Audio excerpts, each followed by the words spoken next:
رمضان كريم، لو زعلان من حد سامحه، واللي مخصمك روح له صالحه، لو كان جرحك او انت جرحه، ربك غفور رحيم.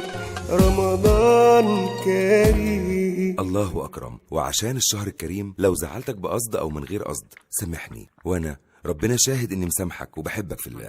ابعت الرسالة دي لكل واحد بتحبه في الله.